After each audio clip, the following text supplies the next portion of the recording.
નમસ્કાર, stock this વીકમાં આપનું સ્વાગત છે અને આ સપ્તાહે કયા શેર્સ ફોકસમાં રહ્યા અને આગળ હવે કયા સંકેતો પર નજર રાખવી જોઈએ એની ચર્ચા સાથે હાજર છું હું જર્નાલ કંઠી. તો આ સપ્તાહના આપણે માર્કેટની વાત કરી લઈએ તો ઉતાર ચઢાવનું સપ્તાહ આ ચોક્કસપણે રહ્યું છે. એક રજા પણ આવી હતી મુંબઈ ઇલેક્શનને કારણે અને આ નાના સપ્તાહમાં આપણે ઉતાર ચઢાવ જોયા છે. એ ઉપરાંત ઘણા બધા રિઝલ્ટ્સ હતા, એની પણ ઇમ્પેક્ટ આપણે અહીં આગળથી આવતા જોઈ છે. અને આ બધા બાદ આપણે જો બજારના ક્લોઝિંગની વાત કરીએ તો લગભગ સાપ્તાહિક ક્લોઝિંગને આપણે અહીં આગળથી ફ્લેટ કહી શકીએ છીએ, કારણ કે જે રીતે આપણે સેન્સેક્સ નિફ્ટીના ક્લોઝિંગને અહીં આગળથી જોઈ રહ્યા છે ફ્લેટ કહી શકાય એ રીતનું ક્લોઝિંગ અહીંયા આગળથી આપણે જોઈ શકીએ છીએ. જો અહીંયા આગળથી આપણે સેન્સેક્સની વાત કરીએ તો 0.01% ઘટાડો 83,570 ઉપર બિલકુલ ફ્લેટ ક્લોઝિંગ. નિફ્ટીને જોઈ લો, નિફ્ટીમાં પણ 0.04% ફ્લેટ ટુ પોઝિટિવ ક્લોઝિંગ 25,694. એટલે આ જે આપણે વીકલી ક્લોઝિંગ જોઈ રહ્યા છે 25,700ની થોડું નીચે આવતું જોઈ શકાય છે. નિફ્ટી બેંક અહીંયા આગળ મજબૂતી જોવા મળી છે, 1.42%ની આસપાસની મજબૂતી આપણે અહીંયા આગળથી જોઈ શકીએ છીએ. 60,095 ઉપર નિફ્ટી બેંકનું ક્લોઝિંગ થતાં આપણે જોઈ શકીએ છીએ.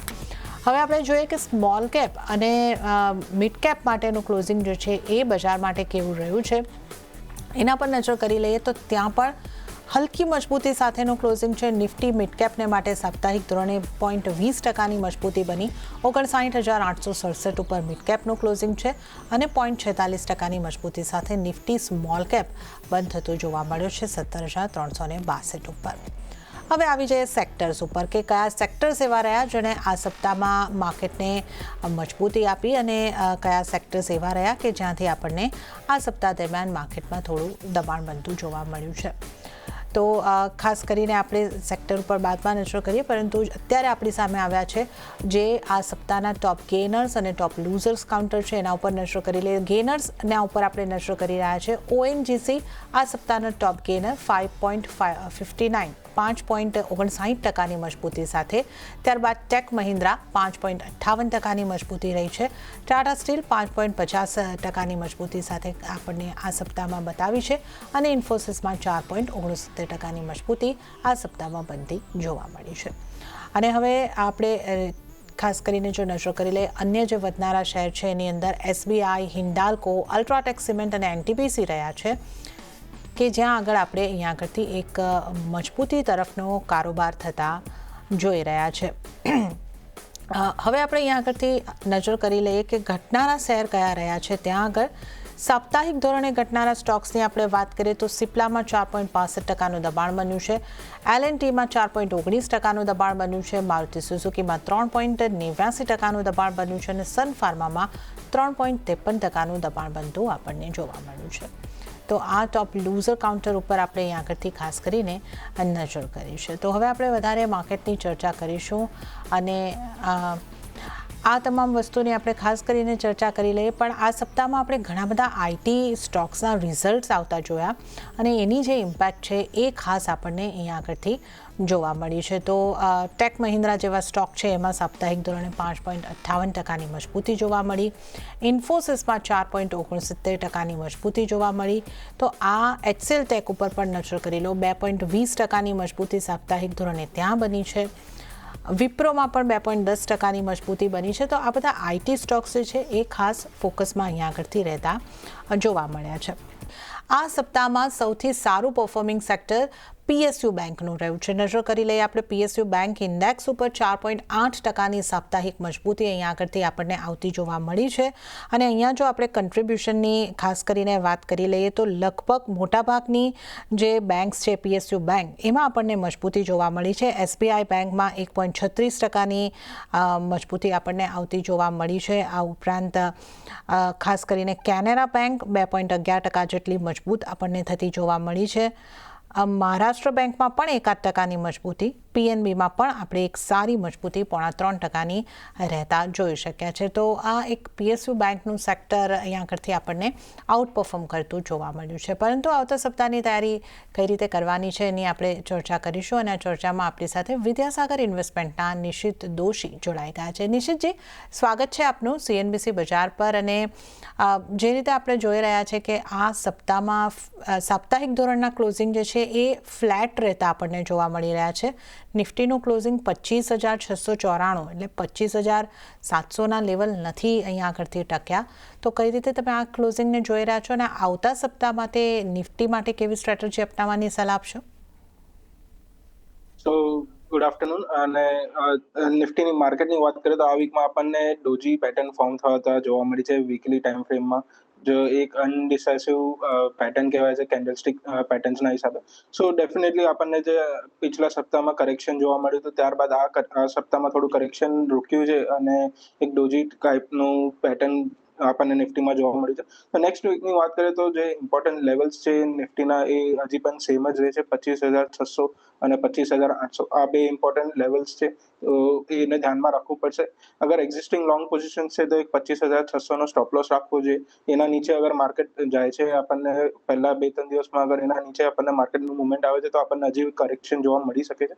અને ઓવરઓલ માર્કેટમાં એક થોડું અનડિસાઇસિવ મોડનો કરેક્શન જોવા મળી રહ્યું છે. આજના દિવસમાં પણ આપણને જે ડેઝ હાઈના આસપાસ માર્કેટ ગયું હતું ત્યારબાદ સારું એવું કરેક્શન જોવા મળ્યું. 25,850થી લઈને 900થી આપણને કરેક્શન જોવા મળ્યું છે. તો જે બ્રેકઆઉટ ફેલ થયું છે આજના દિવસમાં એ ડેફિનેટલી થોડું કન્સર્નિંગ મેટર છે. એટલે એક બ્રોડ રેન્જની વાત છે તો નિફ્ટીમાં 25,600 અને 25,800 છે. અગર માર્કેટ નેક્સ્ટ વીકમાં 25,800ના અભાવ સસ્ટેન કરે છે તો ડેફિનેટલી આપણને 26,000ના લેવલ્સ જોવા મળી શકે છે. તો લેવલ સ્પેસિફિક મુવમેન્ટ આપણે રાખવું જોઈએ અને પોઝિશન્સને પ્રોપરલી હેજ કરીને રાખવાની સલાહ રહેશે.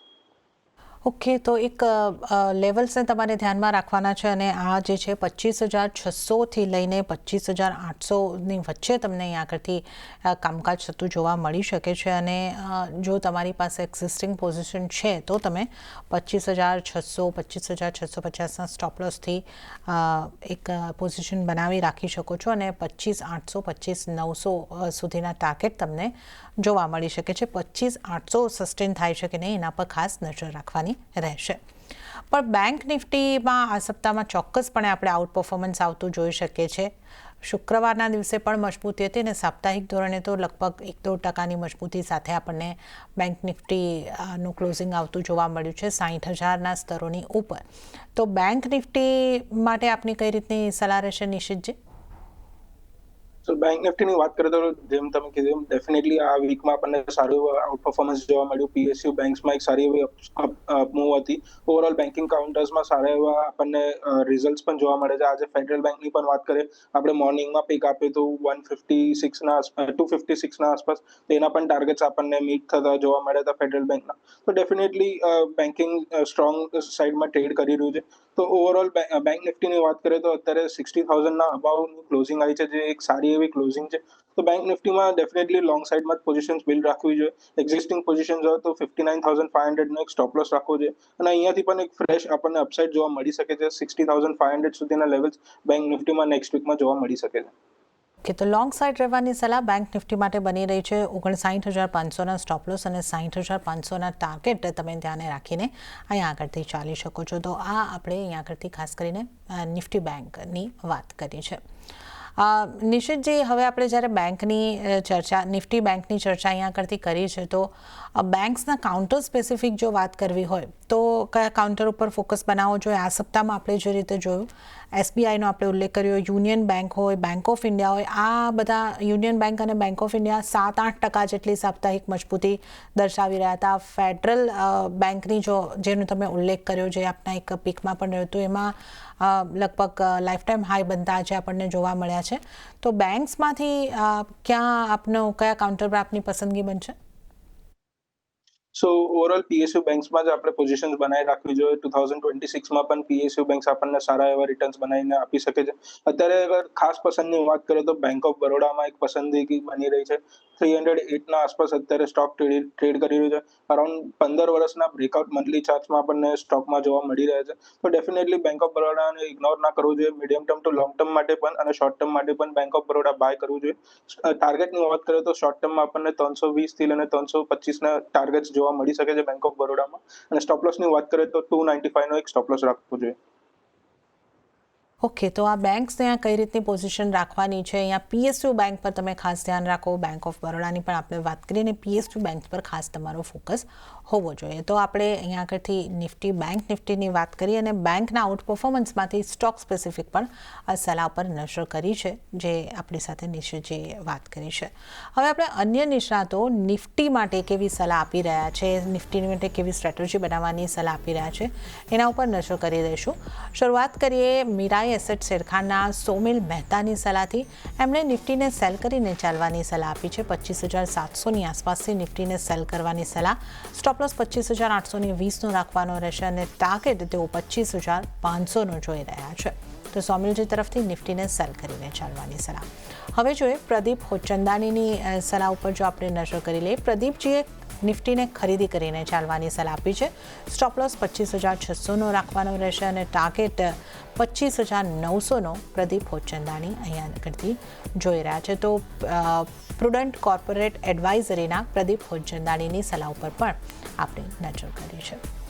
અને ત્યારે આપણે આ અન્ય નિષ્ણાતોની સ્ટ્રેટેજી તો જાણી. આપણી સાથે આજે સોમિલ મહેતા જોડાયા છે. સોમિલજી, હવે આપણે વાત કરી લઈએ તમારા ટ્રેડિંગ કોલ્સની. તો તમારી પસંદગીના સ્ટોક્સ કયા બની રહ્યા છે?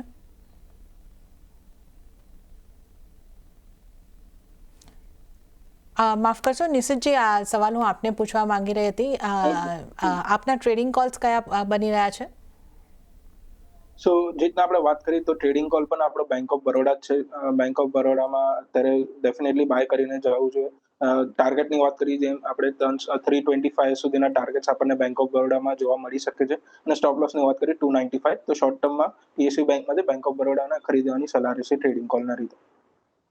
ઓકે, તો પીએસયુ બેંકમાંથી બેંક ઓફ બરોડા, આ આપનો આજનો ટ્રેડિંગ કોલ્સ અહીંયા આગળથી નિશિતજીનો બની રહ્યો છે. બેંક ઓફ બરોડામાં ખરીદી કરીને ચાલવાની સલાહ બની રહી છે. અને નિશિતજી, બીજો કોઈ આપનો ટ્રેડિંગ કોલ્સ તરીકે આપની પસંદગી રહેશે? સો આજના દિવસમાં એક જ કોલ રહેશે બેંક ઓફ બરોડા. બીજો હમણાં તો નહીં રહે. ઓકે, તો બેંક ઓફ બરોડા પર ખરીદી કરીને ચાલો. ટાર્ગેટ તમારે 325ના બનતા જોવા મળી શકે છે અને 295ના સ્ટોપ લોસને ધ્યાને રાખીને બેંક ઓફ બરોડામાં ખરીદી કરીને ચાલવાની સલાહ તમારી માટે ખાસ બની રહી છે. હવે નિશિતજી, વધારે સ્ટોક્સની આગળથી ચર્ચા કરી લઈએ. મેટલ સ્ટોક્સમાં એક સારું આપણને પ્રદર્શન મળતું જોવા મળ્યું છે. વેદાંતા સાપ્તાહિક ધોરણે 12%ની આસપાસ મજબૂત રહ્યો છે. હિન્દ કોપરમાં સારી મજબૂતી રહી છે, 7-8%ની આસપાસની. નાલ્કોમાં 4-5%ની આસપાસની મજબૂતી રહી છે. તો મેટલ સ્ટોક્સમાંથી કોઈ સ્ટોક પર આપની સલાહ બનશે? સો મેટલ સ્ટોક્સની વાત કરીએ તો ડેફિનેટલી આપણને સારા એવા રિટર્ન્સ કાઉન્ટર્સમાં જોવા મળ્યા છે. વેદાંતાની પણ વાત કરીએ તો આપણને આ વીકમાં એક સારું અપસાઇડ જોવા મળ્યું છે. તો શોર્ટ ટર્મમાં તો આમાં પ્રોફિટ બુકિંગની જ સલાહ રહેશે. વેદાંતાની વાત કરીએ તો ડેફિનેટલી આમાં પ્રોફિટ બુક કરવું જોઈએ અને આપણને થોડું લોઅર લેવલ્સનું વેઇટ કરવું જોઈએ ફ્રેશ એન્ટ્રી માટે. મેટલ સ્ટોક્સમાંથી ઓવરઓલ સેલ બાય કરવાની સલાહ રહેશે. સેલ એક એટ્રેક્ટિવ લેવલ પર ચાલી રહ્યો છે. 150ના આસપાસ સેલ ટ્રેડ કરી રહ્યો છે. સેલમાં એક હજી પણ આપણને આઉટ પરફોર્મન્સ જોવા મળી શકે છે. તો ડેફિનેટલી સેલને બાય કરીને રાખવું જોઈએ. અરાઉન્ડ 155 થી લઈને 160ના ટાર્ગેટ્સ આપણને જોવા મળી શકે છે. અને સ્ટોપ લોસની વાત કરીએ તો 145નો સ્ટોપ લોસ રહેશે. ઓકે, તો સેલમાં એક અહીંયા આગળથી ખરીદી કરીને ચાલવાની સલાહ બની રહી છે. 145નો સ્ટોપ લોસ તમારે ધ્યાને રાખવાનો રહેશે. અને ઉપરની તરફના ટાર્ગેટની જો વાત કરીએ તો 155થી 160 સુધીના બનતા જોવા મળી શકે છે. તો સ્ટીલ ઓથોરિટી ઓફ ઇન્ડિયાને ખરીદી કરીને ચાલવાની સલાહ બની રહી છે. હવે આપણે નિશિતજી આઈટી સ્ટોક્સની વાત કરીએ. અહીંયા આગળ પરિણામોની પણ અસર રહી છે, પણ જે દિગ્ગજ આઈટી કંપની છે ટેક મહિન્દ્રા સાપ્તાહિક ધોરણે 5.5% મજબૂત બનતી દેખાય. ઇન્ફોસિસમાં પણ 4.5%ની મજબૂતી. એચસીએલ ટેક, વિપ્રો, આ બધા જ કાઉન્ટર 2-2%ની મજબૂતી દર્શાવી રહ્યા હતા. પણ જે મિડ કેપ આઈટી કંપનીઓ છે એલટીટીએસ, ડિક્સન, આમાં 9-10%ના ઘટાડા જોવા મળ્યા. તો આઈટીમાં કેવી સ્ટ્રેટેજી રાખવી જોઈએ અને કયા સ્ટોક ના ચાર્ટ આપને સ્ટ્રોંગ લાગી રહ્યા છે કે કયા સ્ટોક્સથી દૂર રહેવું જોઈએ? સો આઈટીની વાત કરીએ તો ડેફિનેટલી આપણને આજે જે મેજર કંપનીઝના રિઝલ્ટ જોવા મળે, ઇન્ફોસિસ છે કે ટેક મહિન્દ્રા છે, તો ડેફિનેટલી આપણને એમાં એક સારું અપસાઇડ જોવા મળી રહ્યું છે આઈટીમાં. આઈટી ઓવરઓલ આઈટી સેક્ટરમાં લાગી રહ્યું છે કે હવે બોટમ ફોર્મેશન થઈ ગયું છે. એક સારું એવું કન્સોલિડેશન પણ 6 મહિનાનું ઓવરઓલ ઇન્ડેક્સ સ્ટોક્સમાં થઈ ગયા છે. તો ડેફિનેટલી આપણને હવે medium term to long term માટે આઈટી સ્ટોક્સને અવોઇડ ના કરવું જોઈએ, પોર્ટફોલિયોમાં એડ કરવા જ જોઈએ. સો એમાં આપણને સારી એવી અપસાઇડ મળી શકે છે. અગર ઇન્ટરેસ્ટની વાત કરીએ તો ઇન્ફોસિસમાં જ ઇન્ટરેસ્ટ બની રહ્યો છે, બટ ઇન્ફોસિસમાં થોડું વેઇટ કરવાનું રહેશે. થોડો ઘટાડો મળે અરાઉન્ડ 16 આસપાસ, 1660 1650 આસપાસ અગર ઇન્ફોસિસ મળે તો ત્યાં આગળ એક ફ્રેશ બાય કરી શકાય છે medium term to long term માટે. સ્ટોક જેવો 1700 પાર થશે એવો આપણને સારા એવા અપસાઇડ ઇન્ફોસિસમાં જોવા મળી શકે છે. એટલે ડેફિનેટલી મીડિયમ ટર્મ માટે ઇન્ફોસિસમાં બાય કરવાની સલાહ રહેશે. ઓકે, તો ઇન્ફોસિસના સ્ટોક ઉપર મીડિયમ ટર્મ માટે ખરીદી કરીને ચાલવાની સલાહ બની રહી છે અને 1700 સુધીના પહેલા ટાર્ગેટ અને એ પાર થયા બાદ તમને સારી મજબૂતી આ સ્ટોકની અંદર બનતી જોવા મળી શકે છે. તો ઇન્ફોસિસમાં 1650ની આસપાસના લેવલ્સથી બાય કરીને ચાલવાની સલાહ નિશ્ચિતજી તરફથી મળી રહી છે. વધારે સ્ટોક્સની આપણે અહીં આગળથી ચર્ચા કરી લઈએ અહીં આગળથી, અને આ સપ્તાહમાં આપણે જે રીતે જોયું છે કે એમસીએક્સના કાઉન્ટરની પણ નિશ્ચિતજી વાત કરી લઈએ. અહીંયા પણ સાપ્તાહિક ધોરણે આપણે જોઈએ તો 11.5% વધારેની મજબૂતી આપણને આવતી જોવા મળી. તો એમસીએક્સ ઉપર આપનો કઈ રીતનો વ્યૂ, એના ચાર્ટ કેવા છે? આ ઉપરાંત કેપિટલ માર્કેટને લગતા સ્ટોક્સની ઓવરઓલ વાત કરી લઈએ તો ત્યાંથી આપનું કોઈ સ્ટોક પર ધ્યાન રાખવાનો વ્યૂ બની રહ્યો છે?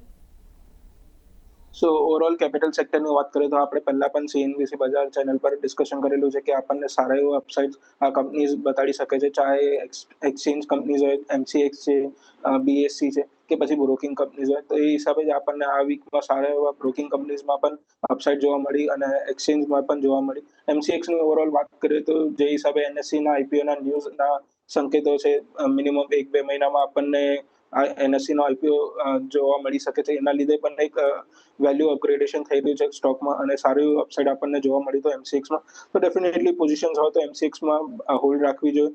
હજી પણ આપણને 2600 સુધીના ટાર્ગેટ્સ એમસીએક્સમાં જોવા મળી શકે છે. તો લોંગ પોઝિશન્સ હોય તો હોલ્ડ કરીને જ રાખવાની સલાહ રહેશે એમસીએક્સમાં. બીજું અગર કાઉન્ટર જે ઇન્ટરેસ્ટિંગ લાગી રહ્યું છે ઓવરઓલ આખા કેપિટલ સેક્ટરમાંથી તો એ છે બીએસસીનું છે. બીએસસીમાં પણ આપણને સારી અપસાઇડ આ વીકમાં જોવા મળી હતી, બટ આજના દિવસમાં થોડું નરમાશનું કામકાજ હતું. તો ડેફિનેટલી 2800 આસપાસ બીએસસીમાં બાય કરીને ચાલવાની સલાહ રહેશે. તો એમાં પણ આપણને 3000 સુધીના ટાર્ગેટ્સ બીએસસીમાં જોવા મળી શકે છે. અને સ્ટોપ લોસની વાત કરીએ તો 2700ના સ્ટોપ લોસ સાથે બીએસસીમાં ખરીદવાની સલાહ રહેશે. ઓકે, તો અહીંયા આગળથી બે સલાહ તમારા માટે બની રહી છે કેપિટલ માર્કેટને લગતા સ્ટોક્સમાંથી. એમસીએક્સમાં તમે પોઝિશન છે તો હોલ્ડ કરીને ચાલી શકો છો. ટાર્ગેટ જે છે 2600ના બની શકે છે. અને બીએસસીની આપણે વાત કરી, ખરીદી કરીને ચાલો 3000 સુધીના ટાર્ગેટ અહીંયા જોવા મળી શકે છે. 2700નો સ્ટોપ લોસને ધ્યાને રાખીને ચાલવાની સલાહ અહીંયા આગળથી બની રહી છે. તો હવે આપણે વધારે સ્ટોક્સની વાત કરી લઈએ. ક્રૂડમાં આપણને જે રીતની સ્થિતિ અહીંયા આગળથી બનતી દેખાઈ રહી છે, $64 સુધી એમાં ઘટાડો આવતો આપણે જોઈ રહ્યા છે. અને એની ઇમ્પેક્ટ જે છે એ આપણને ઓઇલ માર્કેટિંગ કંપનીઓ, ઓઇલને લગતી કંપનીઓ પર HPCL, BPCLમાં શુક્રવારે એક ગેઇન આવતા આપણને જોવા મળ્યા. 2-4% સાપ્તાહિક ધોરણે પણ આ સ્ટોક્સ પોઝિટિવમાં રહેતા આપણને જોવા મળ્યા છે. ઓઇલ ઇન્ડિયાનું કાઉન્ટર જે છે એ સાપ્તાહિક ધોરણે 6-1%ની ઉપરની મજબૂતી દર્શાવી રહ્યું હતું. તો આ સ્ટોક્સમાંથી આપની કોઈ સલાહ બનશે નિશ્ચિતજી? સો ઓવરઓલ ઓઇલિંગ કંપનીઝની વાત કરીએ તો ડેફિનેટલી આપણને સારું કરેક્શન પછી એક અપસાઇડ જોવા મળી છે આ વીકમાં. ઓલમોસ્ટ હિન્દુસ્તાન પેટ્રોલિયમ કેમિકલની પણ વાત કરીએ તો આજના દિવસમાં સારી એવી અપસાઇડ હતી. લાસ્ટ 5 દિવસના કરેક્શન પછી એક બાઉન્સ આપણને જોવા મળી છે. તો હિન્દુસ્તાન પેટ્રોલિયમને જ બાય કરવાની સલાહ રહેશે. હજી પણ આમાં આપણને અપસાઇડ જોવા મળી શકે છે. 470ના ટાર્ગેટ્સ માટે હિન્દુસ્તાન પેટ્રોલિયમને બાય કરવાની સલાહ રહેશે. સ્ટોપ લોસની વાત કરીએ તો 445નો એક સ્ટોપ લોસ રાખવો જોઈએ. ઓકે, હિન્દુસ્તાન પેટ્રોલિયમ ઉપર ખરીદી કરીને ચાલવાની સલાહ. 455નો સ્ટોપ લોસ રાખીને અહીં આગળથી ખરીદી કરીને ચાલો.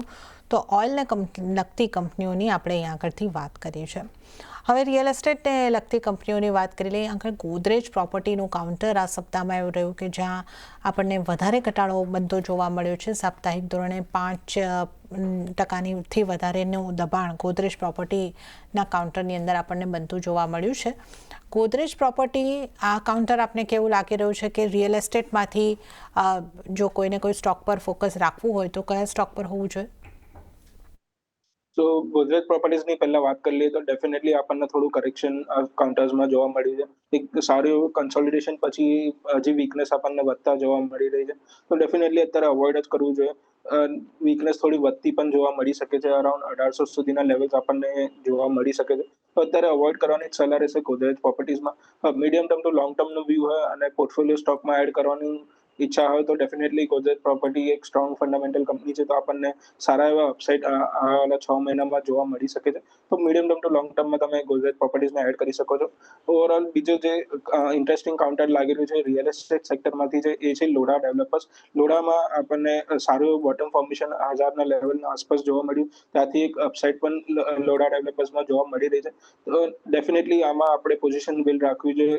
પોર્ટફોલિયો સ્ટોક પણ as a pick portfolio pick પણ રાખવો જોઈએ અને શોર્ટ ટર્મ માટે પણ આપણને લોડા ડેવલપર્સને પોર્ટફોલિયોમાં એડ કરવું જોઈએ. ઓવરઓલ ટાર્ગેટ્સની વાત કરીએ તો ફર્સ્ટ ટાર્ગેટ આમાં 1200ના ટાર્ગેટ્સ આપણને જોવા મળી શકે છે. તો 990ના સ્ટોપ લોસ સાથે 1200ના ટાર્ગેટ માટે લોડા ડેવલપર્સને ખરીદવાની સલાહ રહેશે. ઓકે, તો લોડામાં ખરીદારીની સલાહ શોર્ટ ટર્મ માટે પણ અને પોર્ટફોલિયોમાં લેવા માટે પણ આ સ્ટોક પર ફોકસ રાખી શકો છો. 1200નો ટાર્ગેટ, 990નો સ્ટોપ લોસ અને ગોદરેજ પ્રોપર્ટીનો આપણે ઉલ્લેખ કર્યો હતો. 6 મહિના કે એનાથી વધારેનો વ્યૂ હોય તો જ અહીંયા આગળથી બાઇંગ કરીને ચાલવાની સલાહ છે. નિયર ટર્મ માટે અવોઇડ કરવાની સલાહ બની રહી છે. તો આપણે અહીંયા રિયલ એસ્ટેટને લગતા સ્ટોકની વાત કરી, પણ નિશ્ચિત જે ફાર્મા સ્ટોકમાં સપ્તાહમાં ઘટાડા તરફનો માહોલ રહ્યો. સિપ્લા 4.5% નરમાશ દર્શાવી રહ્યો હતો. ડૉક્ટર રેડ્ડીઝમાં દબાણ હતું, સન ફાર્મામાં દબાણ હતું. તો ફાર્મામાંથી કોઈ આપની સલાહ બનશે? સો ફાર્મા કંપનીઝની વાત કરીએ તો ડેફિનેટલી આપણને થોડું વીકનેસ આ વીકમાં જોવા મળ્યું છે. સિપ્લાની પણ વાત કરીએ તો અરાઉન્ડ સારું એવું કરેક્શન આજના દિવસમાં જ આપણને કાઉન્ટરમાં જોવા મળ્યું. એક વીકનેસ હજી પણ કાઉન્ટરમાં રહી શકે છે. મોસ્ટલી આ કાઉન્ટરે મલ્ટિપલ ટાઈમ્સ 1350ના ત્યાં લેવલ્સથી રિકવરી આપવાની ટ્રાય કરી છે અને એક ત્યાંથી સપોર્ટ લેવાનો ટ્રાય કર્યો છે. તો 1350નો એક લેવલ ધ્યાનમાં રાખવો જોઈએ સિપ્લા માટે. અગર એના નીચે કાઉન્ટર જાય છે તો ડેફિનેટલી પોઝિશન્સને સ્ક્વેર ઓફ કરી લેવું જોઈએ, કેમ કે 1350ના નીચે હજી પણ આપણને વીકનેસ લાગી રહી છે. ઓવરઓલ ફાર્મા સેક્ટર અત્યારે સાઇડવેઝ ઝોનમાં જ છે, તો આમાં કોઈ અત્યારે ઇન્ટરેસ્ટિંગ પિક તો બની નથી રહી. તો અત્યારે વેઇટ એન્ડ વોચ કરવાની જ સલાહ રહેશે ફાર્મા સ્ટોક્સમાં. ઓકે, તો ફાર્મા સ્ટોકમાં તો અત્યારે વેટ એન્ડ વોચ કરીને ચાલવાની સલાહ બની રહી છે. અને ઓટો કાઉન્ટર્સની પણ જો આપણે વાત કરી લઈએ, ઓટોમાં મારુતિ સુઝુકીનું કાઉન્ટર છે એ આ સપ્તાહે આપણને સૌથી વધારે દબાણ દર્શાવતું જોવા મળ્યું છે. એ લગભગ 4.5%ની આસપાસનું દબાણ અહીંયા આગળથી બનતું આપણને જોવા મળ્યું છે. તો ઓટો એન્સિલરીઝને પણ જો આપણે ઉમેરી લઈએ તો એમાં પણ ટાયરના સ્ટોકમાં શુક્રવારના દિવસે અપોલો ટાયર જેવા સ્ટોક દબાણ તરફ રહેતા જોવા મળ્યા હતા. તો ઓટો એન્સિલરીમાંથી આપનો કોઈ સલાહ બનશે? સો ઓટો કંપનીઝની વાત કરીએ તો આપણને સ્ટાર્ટિંગ ઓફ ધ વીકમાં અને સ્ટાર્ટિંગ ઓફ ધ મંથમાં સારા એવા ઓટો સેલ્સના નંબર જોવા મળ્યા. ત્યારબાદ આપણને સારી એવી અપસાઇડ ઓટો સ્ટોક્સમાં જોવા મળી. એના પછી એક પુલબેક જોવા મળી છે, જે મેજર અગર ઓટો ઇન્ડેક્સની પણ વાત કરીએ તો આપણને 20 ડેઝ મૂવિંગ એવરેજના આસપાસ ઓટો ઇન્ડેક્સનું કરેક્શન જોવા મળ્યું છે. તો ડેફિનેટલી ઓટો સ્ટોક્સને અત્યારે અવોઇડ ના કરવો જોઈએ. એક અક્યુમ્યુલેશન લેવલ્સ પર જ છે. તો આપણને ડેફિનેટલી આપણને ફર્સ્ટ ક્વાર્ટરમાં 2026ના ફર્સ્ટ ક્વાર્ટરમાં સારા રિટર્ન્સ આપણને ઓટો સ્ટોક્સ આપી શકે છે. તો ઓટો સ્ટોક્સમાંથી અગર ખાસ પિકની વાત કરીએ તો મહિન્દ્રા એન્ડ મહિન્દ્રામાં બાય કરવાની સલાહ રહેશે. એમાં સારો એવો અપસાઇડ આપણને ઓવરઓલ જોવા પણ મળી છે અને પ્લસ કંપનીના સેલ્સ ફિગર્સ પણ સારા આવ્યા છે. તો ડેફિનેટલી મહિન્દ્રા એન્ડ મહિન્દ્રામાં બાય કરવાની સલાહ રહેશે. અરાઉન્ડ 3800થી લઈને 3900ના લેવલ્સ આપણને એમએનએમમાં જોવા મળી શકે છે. સ્ટોપ લોસની વાત કરીએ તો 3500નો સ્ટોપ લોસ રાખવો જોઈએ. ઓકે, તો એમએનએમમાં ખરીદારી કરીને ચાલવાની સલાહ બની રહી છે. અહીંયા આગળ 3800થી લઈને 3900 સુધીના ટાર્ગેટ તમને બનતા જોવા મળી શકે છે અને 3500નો સ્ટોપ લોસને ધ્યાને રાખીને ચાલો. તો આ ઓટો સેક્ટરમાંથી આપને માટે એક પસંદગીનું કાઉન્ટર. અને ત્યારે જ નિશ્ચિતજી, હવે સમય આપની પાસેથી રજા લેવાનો થઈ રહ્યો છે, તો આપના કોઈ ડિસ્ક્લોઝર? સો આજે જે પણ સ્ટોક્સ આપણે શોમાં ડિસ્કસ કર્યા એમાં મારી કોઈ પર્સનલ પોઝિશન નથી. ક્લાયન્ટ્સને સેમ વ્યૂઝ આપણે શેર કરેલા હોઈ શકે છે. શોમાં બોલાવવા માટે તમારો ખૂબ ખૂબ આભાર. જી નિશ્ચિત, જેને આપનો ખૂબ ખૂબ આભાર અમારી સાથે શો પર જોડાવા બદલ અને તમામ સ્ટોક્સ અંગે ચર્ચા કરવા બદલ. ત્યારે જ સ્ટોક ધીસ વીકમાં હાલ પૂરતું આટલું જ. હાલ મને આપશો રજા, પણ વધુ અપડેટ અને સમાચારો માટે આપ જોતા રહો CNBC બજાર. નમસ્કાર.